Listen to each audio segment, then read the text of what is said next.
오늘 말씀의 제목은 모순의 상황에서 섭리를 발견하다입니다. 자, 제자들이 간곡하게 만류했잖아요. 예루살렘에 들어가지 말라.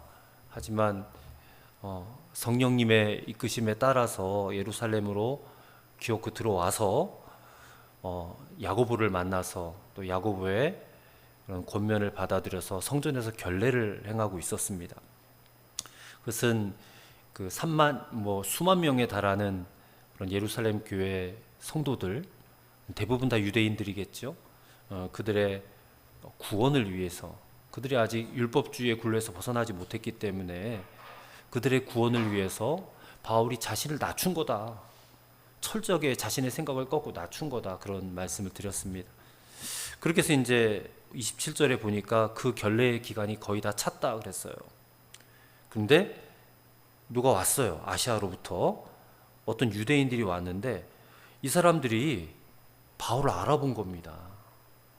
아마 이 사람들은 그 소아시아 지역의 이제 헬라파 유대인들, 디아스포라 유대인들이었던 것 같아요.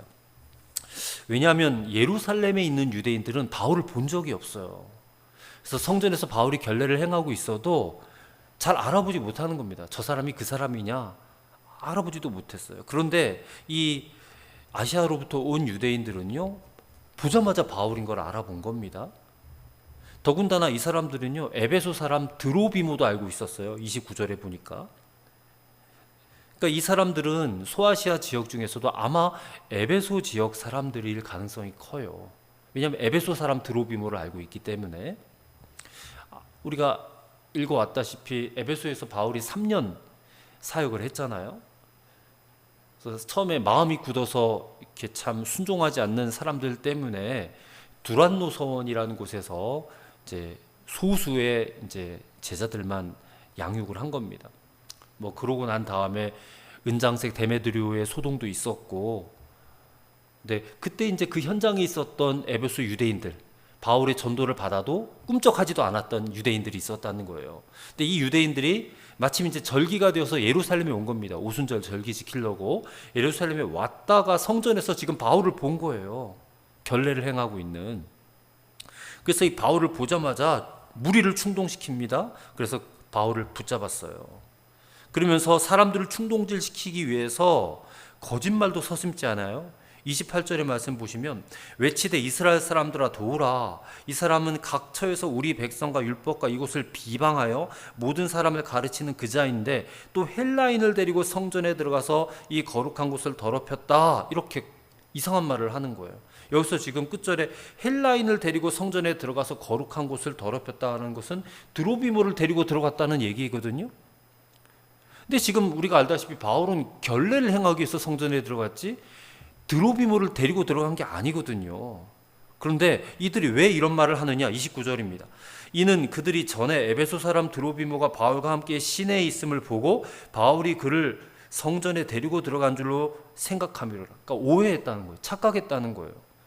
에베소에서 바울이 드로비모와 같이 있던 것을 봤다는 거예요. 근데 예루살렘에 와서 성전에 그 드로비모를 데리고 들어간 줄로 착각한 거예요. 그러면서 이렇게 막 모함을 하는 겁니다.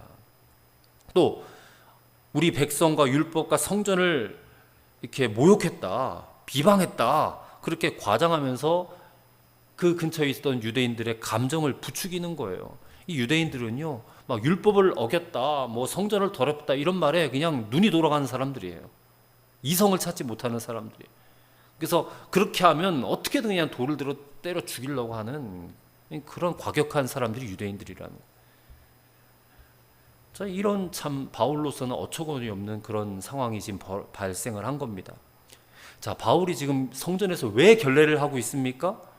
그것은 물론 야고보의 간곡한 부탁도 있었어요. 그리고 이 지금 예루살렘에 그 잘못된 율법주의에 빠져가지고 아직도 복음을 제대로 알지 못하는 수만 명의 이 미성숙한 유대인 그리스도인들을 위해서 정말 마음이 내키지도 않는데 결례를 하고 있는 것 아닙니까? 그리고 자기가 가르친 제자들이 대여섯 명 같이 와서 있는데 그들 앞에서 어떻게 보면 자신의 위상에 손상을 입을 정도로 지금 창피함을 무릅쓰고 결례를 행하고 있는 거예요. 자, 그러다가 지금 결례가 다 마치기도 전에 이런 일이 지금 벌어진 것입니다. 무고하게 붙잡혀서 지금 매를 맞았어요. 얼마나 심하게 매를 맞았는지 지금 35절에 보면 제대로 걸을 수가 없었던 것 같아요. 그래서 군사들에게 들려가니 그러잖아요. 군사들이 바울을 이렇게 들고 가는 거예요. 심하게 매를 맞은 겁니다. 31절에 보면 거의 죽을 정도로 매를 때린 것 같아요. 손으로 때리고 뭐 돌로 쳤는지는 모르겠는데, 자, 그렇다면 이런 상황을 왜 하나님은 가만히 지금 보고만 계신가? 우리는 그런 질문을 하지 않을 수가 없는 거예요. 왜 하나님이 바울에게 이렇게까지 하시는가? 아무런 이유도 없이 오해를 받게 하고 또 매를 맞고 체포가 되게 해요. 그래서 지금 천부장이 달려와서 바울을 체포해 가잖아요. 쇠사슬을 묶어가지고.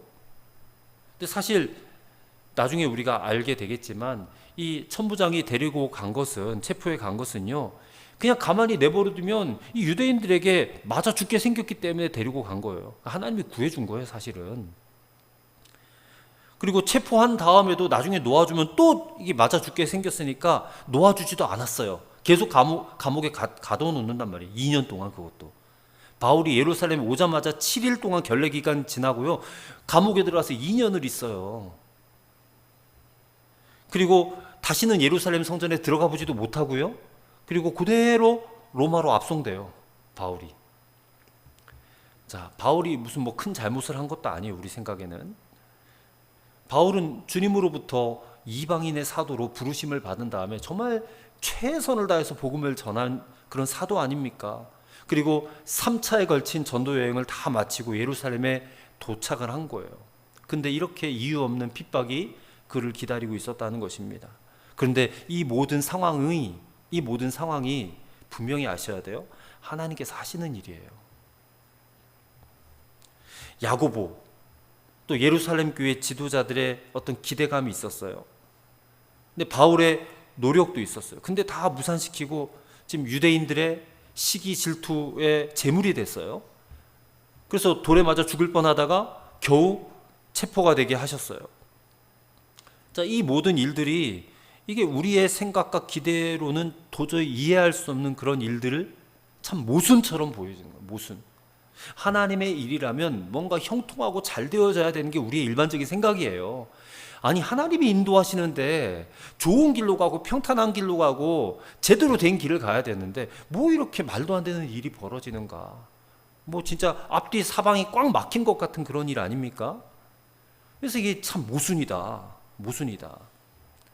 주님을 위해서, 복음을 위해서 거의 한평생을 다 바친 이 위대한 사도 바울을 이 정말 아무 생각도 없는 이 미친 군중들의 제물이 되게 하시는 이런 하나님의 일하시는 것이 우리의 생각으로는 이해가 안 되는 거예요.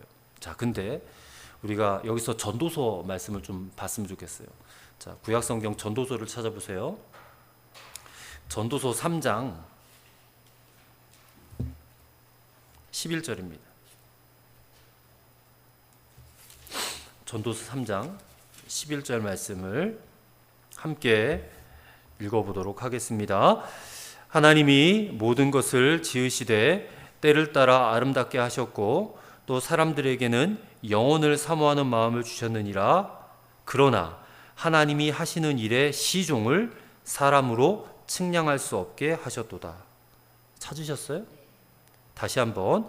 하나님이 모든 것을 지으시되 때를 따라 아름답게 하셨고 또 사람들에게는 영혼을 사모하는 마음을 주셨느니라. 그러나 하나님이 하시는 일의 시종을 사람으로 측량할 수 없게 하셨도다. 자, 이 전도서의 말씀이 오늘 사도 바울의 처지를 잘 설명해 주는 말씀이에요. 하나님께서 하시는 일의 시종을 사람으로서는 측량할 수 없다. 즉 이해할 수 없다는 거예요. 바울이 마찬가지입니다. 그래서 당시로서는 바울도 혼란스러웠을 거예요. 물론 예루살렘에 가면 결박과 환란이 기다린다 그런 예언을 들었지만 이런 일을 주는 상상도 못했다는 거예요. 근데 나중에 바울이 뒷날 이제 로마에 끌려가서 로마 감옥에서 옥중 서신을 쓰는데 그 가운데 하나인 빌립보서 1장 12절에 보면 지금 이 상황에 대해서 회고하고 있어요. 뭐라고 말하고 있냐면 빌립보서 1장 12절입니다. 형제들아 나의 당한 일이 도리어 복음의 진보가 된 줄을 너희가 알기를 원하노라. 그렇게 말해요. 자, 이게 무슨 말이냐? 그때 이 일을 당할 때는 잘 몰랐다는 거예요.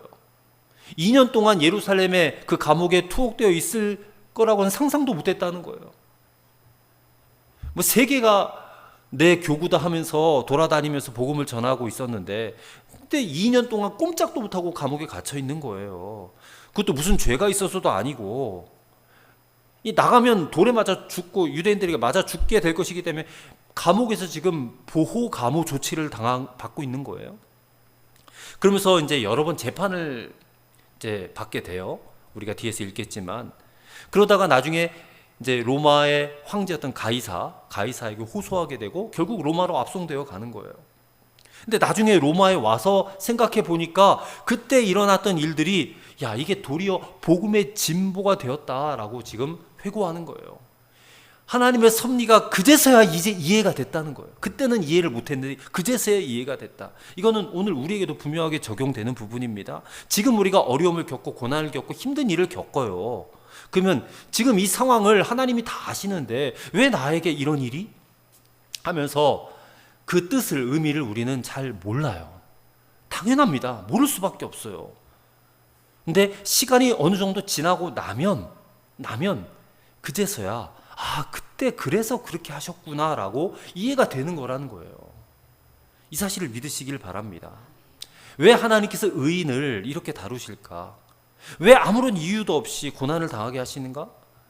그리고 선한 의도로 했잖아요. 결례를 바울이 선한 의도로 했는데 그게 도리어 악한 결과를 초래했잖아요. 성전에 있다가 그냥 끌려서 매를 맞았단 말입니다. 사람들을 위해서 내가 자신을 그렇게 낮췄는데 아니 나를 도리어 높여주시긴커녕 도리어 몰매를 맞게 하시고 고난과 핍박이 기다린다는 것을 알고는 왔지만 이렇게 황당한 어려움을 겪게 될 것이라고는 꿈에조차 알지도 못했는데, 근데 이 사건 뒤에 이어지는 이제 10여 년 후의 사건까지 우리는 성경을 통해서 다 알고 있잖아요. 그래서 이 모든 일들이 로마로 보내시기 위한 하나님의 섭리였다는 것을 이제서야 우리는 바울이 깨닫게 된다는 거예요. 로마에 들어가서.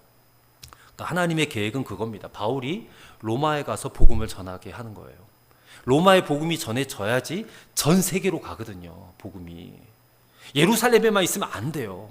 예루살렘에 머물러 있으면 그냥 그 안에서만 되어지는 거죠. 로마로 가야지 전 세계로 퍼져나가기 때문에. 그래서 우리는 오늘 바울에게 일어난 사건을 보면서 우리의 삶 속에서도 모순처럼 보이는 그런 상황이 있어요. 그런 상황에 대한 하나님의 분명한 섭리가 있다라는 사실을 깨달으시게 되기를 바랍니다. 분명히 있어요. 우리는 모르지만, 지금은 모르지만, 여러분, 하나님은 한 번도 우리의 삶을 그냥 내버려 두신 적이 없어요. 우리를 방치하시는 분이 아니십니다. 그분은.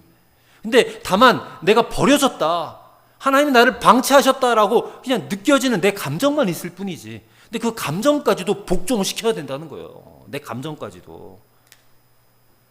오늘 저와 여러분의 삶에 모순처럼 보이는 상황이 분명히 있어요. 이유 없이 고난당하고, 이유 없이 구설수에 오르고, 이유 없이 또 모욕도 당하고, 알 수 없는 미래에 대해서 불안함이 찾아와요.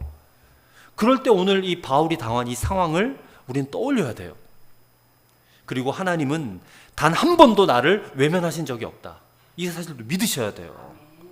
오히려 하나님 지금 충실하게 당신의 섭리를 이루어 가시는 중에 있어요. 그건 우리의 삶도 마찬가지입니다. 다만 하나님의 때와 내 때가 다르고 하나님의 방법과 내 방법이 다를 뿐이라는 거예요. 그래서 내 때와 내 방법은 철저하게 버리고 하나님의 때와 하나님의 방법을 신뢰하는 것, 이게 믿음이라는 거예요. 이 믿음을 가지셔야 됩니다. 그리고 이 믿음이 우리를 좌절하지 않게 하고요, 우리를 절망하지 않도록 도와준다는 것입니다. 분명히 사람의 눈으로 봤을 때는 모순처럼 보여요. 근데 하나님의 편에서 보면 이거는 섭리예요. 그래서 모순과 섭리 잘 분별하셔야 됩니다. 그래서 섭리의 눈으로 보셔야 돼요. 저와 여러분의 상황을. 자, 그렇게 해서 이제 붙잡힌 바울의 상황이 37절부터 이제 22장 계속해서 이어지고 있어요. 근데 바울이 이제 변명을 해요. 변명. 근데 여기서는 변명이라고 하기보다는요, 복음을 전하는 기회를 잡은 거예요. 지금 두드려 맞고 감옥에 갇혀가는 그런 순간 속에서도 그는 지금 복음을 전하는 기회로 삼고 있는 거예요. 자, 여기서 우리는 바울의 이 성정을 보게 됩니다. 정말 담대하고 침착해요. 그리고 모든 관심, 초점이, 포커스가 복음을 전하는 것에 집중되고 있어요. 그 상황 속에서, 그 지금 매를 맞고 고통 가운데 있는 상황 속에서도 어떻게 하든 복음을 전할 기회를 만들고 있는 것입니다. 자, 37절을 보세요. 바울을 데리고 영내로 들어가려 할 그때에 바울이 천부장에게 이르되 내가 당신에게 말할 수 있느냐? 이르되 내가 헬라 말을 아느냐? 그래요. 자, 내가 당신에게 말할 수 있느냐? 이 말을요, 바울이 헬라 말로 한 거예요. 그러니 천부장이 물어보는 거예요. 놀래서. 아니, 당신이 헬라 말을 할 수 있느냐? 이 위기의 순간에 바울이 지금 헬라 말로 천부장에게 말을 건네는 거예요. 그리고 40절 그리고 22장 2절에는 또 히브리 말로 말했다 그래요. 자, 헬라 말은 오늘날로 말하면 만국 공통어, 영어 같은 거예요. 그리고 히브리 말은 유대인들에게 통용되는 아람어예요. 아람어. 그래서 바울은 최소한 이 두 가지 언어를 유창하게 구사할 수 있는 그런 사람이었다는 것을 알게 됩니다. 물론 바울이 이제 길리기아 다수에서 태어났어요. 헬라 사람이에요. 헬라파 유대인이에요. 헬라파 유대인. 그래서 헬라어에 능통한 것이 너무나 당연한 것이고 또한 유대인이기 때문에 아람어도 유창하게 말하는 것이 당연하다 생각할 수 있겠죠. 근데 우리가 22장 3절과 4절의 말씀을 보면 바울은 자신이 길리기아 다소 출신이고 가말리엘 문화에서 엄한 교훈을 받았다 그렇게 말하고 있죠. 그러니까 이 사람은요, 논리적인 훈련을 받고 철학적인 훈련을 받고 또 언어적인 훈련도 다 받은 사람이에요. 노력을 했다는 거예요. 그리고 자신이 받은 훈련이 지금 이 위기의 순간에 얼마나 큰 힘을 발휘하고 있는지 우리가 보는 것입니다. 천부장과 헬라말로 소통이 가능했어요. 그래서 기회를 얻은 겁니다. 이 유대인 군중들에게 자신을 변명할 수 있는 기회를 얻을 수가 있었어요. 그리고 히브리 말로 또 했기 때문에, 아람어로 말했기 때문에 이 성난 군중들에게 자신의 상황과 처지를 이해시킬 수 있는 그런 기회가 또 주어졌다는 거예요. 자, 바울이 훈련되어졌다는 것은 그뿐만이 아닙니다. 바울은 자신의 감정도 잘 조절하는 훈련을 받은 사람이에요. 자, 급박한 순간에 자기를 막 변호하는데 급급하지 않았고 이 자신의 말을 듣는 사람들에게 정말 지극한 사랑을 가지고 말하는 그런 사실을 발견하게 돼요. 자, 1절의 말씀, 22장 1절의 말씀을 보면 부형들아 내가 지금 여러분 앞에서 변명하는 말을 들으라 그래요. 여기서 부형들아라는 호칭은요, 지금 바울의 처지에서는 도저히 할 수 없을 말이에요. 아마 우리 같으면요, 야 이 거짓말쟁이들아, 야 이 폭도들아, 야 이 잘못된 신앙에 빠진 그런 사람들아, 미친 사람들아 하고 이렇게 불렀을 텐데, 부형들아라고 하는 표현은요, 형제들과 선배 여러분 이런 뜻입니다. 형제들과 선배 여러분. 그러니까 이 말은요, 굉장히 정중한 표현이에요. 그리고 스데반도 돌로 맞아 죽기 전에 이 사내들인 공회 앞에서 연설을 할 때 똑같이 부형들아라고 불렀어요. 그러니까 바울이 지금 자신이 처한 상황 속에서 이 감정을 잘 추스릴 수 있는 능력이 있었다라는 것을 보여주는 대목입니다. 여러분, 아무리 성품이 좋은 사람도요, 이 부분에 대해서 훈련되어져 있지 않으면요, 막 다급한 상황, 그리고 화나게 만드는 상황이 생기면요, 막 자기 성질이 자기도 모르게 드러나게 되어 있어요. 뭐 저 같은 사람은 굉장히 다혈질적인 사람이기 때문에 어떤 화나는 상황을 막 참지 못하는 그런 부분들이 있어가지고 좀 굉장히 곤란한 경우를 당한 적도 많아요. 근데 바울은 감정 조절 훈련이 되어 있는 사람이다. 그래서 이 상황을 정말로 잘 넘기고 오히려 기회로 만들고 있는 그런 바울의 모습을 우리가 보게 되는 것이죠. 자, 그러면서 이제 바울의 변명이 2절부터 22장 2절부터 22장 전체에 걸쳐서 쭉 이제 나오게 되는데, 오늘 우리가 11절까지만 읽었어요. 자, 이 내용 속에서는 이런 뜻입니다. 나는 너희와 똑같은 사람이었다. 똑같은 사람이었다. 즉 민족적 동질감에 호소하는 거예요. 그러면서 자신이 만난 예수 그리스도에 대해서 설명을 하기 시작합니다. 내가 다메섹에 있는 형제들을 잡아가려고 공문을 받아서 가고 있는데 순간 후련히 그냥 하늘로부터 빛이 임하고 큰 소리가 들려서 사울아 사울아 네가 나를 왜 박해하느냐. 내가 대답하되 주님 누구십니까? 나는 네가 박해하는 예수다 하면서 그런 예수님을 만난 그 과정을 지금 설명을 하기 시작한 것입니다. 그러면서 눈이 지금 멀었었다가 다시 눈이 밝아지고 또 그래서 이방인의 사도로 세워지는 그런 과정들이 뒤에서 쭉 나오게 되는데, 자, 이 과정을 통해서, 이 변명을 통해서 바울이 말하고자 하는 것은요, 내가 어떻게 그리스도를 만나게 되었는가, 그리고 그 결과 내 삶이 어떻게 변했는가, 그것을 지금 말하고자 하는 것이에요. 사실 바울은 핍박자였잖아요. 또 유대교에 지나친 열심이 있었던 사람이라고 했어요. 근데 그랬던 바울이 그냥 그렇게 살면, 그렇게 쭉 살았으면 그냥 편안하게 살고 존경받고 살고 인정받고 살고 그렇게 편안하게 유대교의 그 범위 안에서 살다가 편안하게 눈을 감을 수도 있었을 거예요. 근데 그 모든 편안함을 다 버린 겁니다. 예수님을 만남으로 인해서.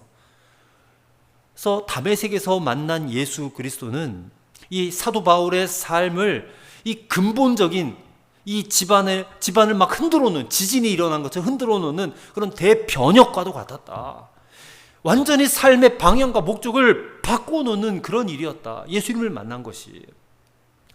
그래서 여러분, 예수 그리스도는요, 단순한 무슨 사상이나 무슨 가치관이나 무슨 생각 이런 게 아니에요. 예수 그리스도는요, 실제입니다. 실제.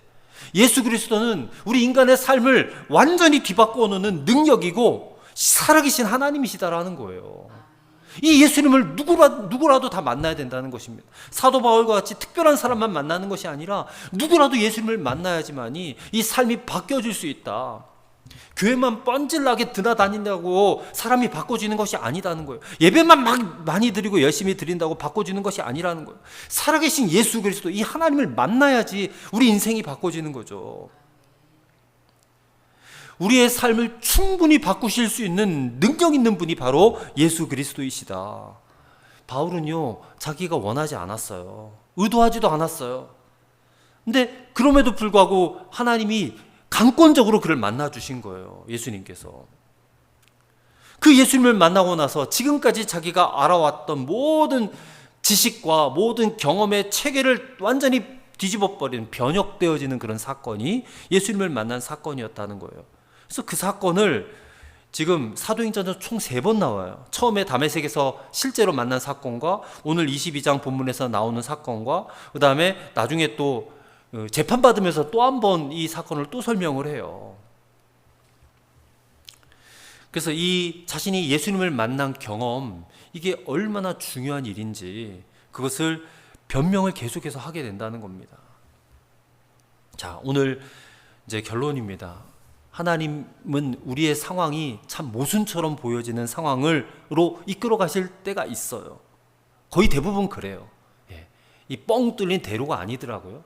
그래서 주님 따라가는 길은 좁은 문 좁은 길이라고 얘기했잖아요. 좁은 문 좁은 길은 사람들이 싫어하는 길이에요. 안 가고 싶어 하는 길이에요. 다 외면하고 회피하는 길이에요. 근데 그 길로 가야지 생명의 길이거든요. 그 길로 가야지. 그러니까 모순처럼 보이는 상황을 만났을 때에 하나님이 어떻게 나에게 이렇게 하실 수 있습니까? 라고 항변할 것이 아니라, 아, 여기 하나님의 섭리가 있군요. 저는 우리의 반응이 그래야 된다고 믿습니다. 그게 진짜 믿음이거든요. 그리고 그 길을 그렇게 걸어가기 위해서는 반드시 예수님을 만나야 된다는 것입니다. 오늘 바울이 다메섹에서 예수님을 만났듯이 그렇게 예수님을 만나야 되고, 또 우리가 성품적으로도 훈련이 돼야 돼요. 감정 훈련도 되어 있어야 돼요. 그런 훈련들, 어떤 상황 속에서도 또 내가 만난 예수님을 증거할 수 있는 말하는 훈련도 되어 있어야 돼요. 그래서 성경도 열심히 봐야 돼요. 사실 열심히 보고 기도도 많이 하셔야 돼요. 그게 이제 신앙 훈련이지 않습니까? 우리가 언제 어느 때 복음을 전하게 될지 알 수 없잖아요. 그래서 말하는 훈련도 되어 있어야 된다. 그래서 오늘 우리가 함께 기도하실 때에, 하나님, 오늘 우리도 사도 바울과 같이 그렇게 정말 하나님께 쓰임받는 그런 주의 백성이 되기 위해서 모순과 같은 상황 속에서도 하나님의 섭리를 발견할 수 있는 그런 능력을 주옵소서. 그리고 하나님 반드시 우리를 향한 선하신 계획이 있음을 신뢰하게 하옵소서. 그리고 모든 상황을 불평과 원망으로 대할 것이 아니라 하나님의 섭리적인 눈으로 볼 수 있도록 우리의 눈을 열어 주옵소서. 그렇게 간절하게 기도하시는 시간 되시기를 바랍니다. 함께 기도하겠습니다. 좋으신 하나님, 오늘도 우리에게 귀한 말씀을 주셔서 감사합니다. 하나님, 우리의 눈으로는 하나님의 방법이 정말 이해되지 않고 정말 모순처럼 보이는 그런 상황을 맞닥뜨릴 때가 얼마나 많습니까? 그러나 그런 모든 상황 속에서 하나님은 우리를 향한 놀라운 계획들을 이루어가고 계시고 하나님의 섭리적인 그런 계획들이 오늘도 우리를 통하여 이루어지고 있음을 분명히 믿어지게 하여 주옵소서. 모순처럼 보이는 상황 속에서 우리의 감정이 불평하고 원망하고 하나님 앞에 따지듯이 항변하는 것이 아니라 하나님, 거기에 하나님의 반드시 선한 계획이 있음을 내가 믿습니다. 믿음으로 고백하고 하나님 당신의 뜻을 이루시옵소서. 하나님의 당신의 뜻이 이루어지기까지 내가 복종하겠습니다. 내가 순종하겠습니다. 내 감정적으로도 하나님께 완전히 복종되어지는 하나님 그런 삶을 살 수 있도록 도와주옵소서. 그래서 모든 상황을 의연하게 대처할 수 있는 믿음을 주옵시고 사도 바울처럼 언어적으로도 또 말할 수 있는 그런 훈련도 잘 되어질 수 있도록 열심히 공부하고 또 열심히 기도하고 열심히 성경 보고 그래서 언제든지 누구를 만나든지 내가 만난 예수 그리스도 성경에 기록되어져 있고 하나님의 말씀으로 우리에게 알려진 바 된 이 예수 그리스도를 담대하게 증거할 수 있는 복음의 능력자들 다 되게 하여 주시옵소서. 하나님 아버지, 오늘 이 위기의 순간에 복음을 전하는 기회로 삼았던 사도 바울의 모습을 보면서 바울의 관심이 하나님에 대한 원망이 아니라 어떻게든 한 사람에게라도 더 복음이 전해지기를 원하였던 그의 간절함이 우리에게 보여진 줄로 믿습니다. 모순과 이 섭리 가운데서 정말 섭리를 선택하였던 바울처럼 우리도 모든 상황 속에서 펼쳐지는 일들, 어려움 가운데 하나님의 섭리가 있음을 인정하게 하시고 또 이해할 수 있는 믿음을 허락하여 주옵소서.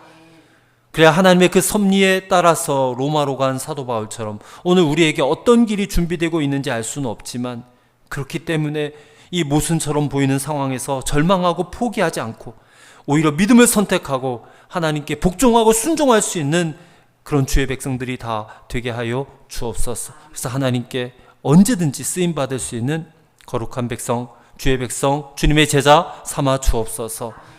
예수님의 이름으로 기도하옵나이다. 아멘.